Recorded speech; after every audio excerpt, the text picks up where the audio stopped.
Donc pour vous, au quotidien, c'est quoi de vivre sans cornet? Alors, vivre au quotidien sans cornet, c'est très difficile. Il y a la sensation de béance, de trou à l'intérieur de la tête, si vous voulez. Cette sensation de manque de quelque chose, si vous voulez, un peu comme le manque d'un fantôme. Enfin, on peut imaginer que c'est ça. C'est-à-dire qu'on pense sans cesse à l'absence de cet organe. Voilà. J'ai des problèmes de concentration qui sont essentiellement dus, à mon avis, aux traitements médicamenteux que je peux prendre, qui ont pour effet de ténuer les douleurs. Quel type de médicaments? Ce sont des antidépresseurs. Voilà, donc aujourd'hui, les deux symptômes qui me sont les plus désagréables, c'est les croûtes, la sécheresse, parce que c'est lié, la sécheresse nasale, une sécheresse vraiment extrême, et puis les brûlures nasales, sensations de brûlure que j'ai quotidiennement. Voilà.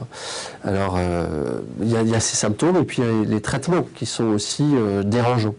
Parce que pour traiter ces croûtes, cette sécheresse, on est obligé d'utiliser l'irrigation saline à l'eau de mer, des traitements gras aussi, et tout ça a une incidence sur le quotidien, si vous voulez, parce qu'on est obligé toutes les heures d'aller faire son petit passage aux toilettes pour faire ses petits soins. Et vous travaillez? Oui, à mon compte, voilà. Je travaille à mon compte. Je suis avocat. Alors, je travaille à mon compte, évidemment pour faire face à ces contraintes, et parce que je n'avais pas d'autre solution. Je peux vous donner un exemple dont je n'ai pas encore parlé, mais dans un bureau, en général en open space, puisque c'est souvent le cas, on est en open space, et quand on n'est pas en open space, on a un bureau qui est juste à côté du sien. Bon, alors... La climatisation, impossible. La climatisation, ça assèche l'air. Le chauffage, impossible. Le chauffage, ça assèche l'air. Vous ouvrez la fenêtre au mois de février pour faire rentrer de l'air frais, donc un peu humide forcément. Vous éteignez le chauffage, vous travaillez avec votre écharpe, votre doudoune et vos gants. Déjà, tout le monde vous prend pour un fou. Et puis vos collègues ne vous supportent plus.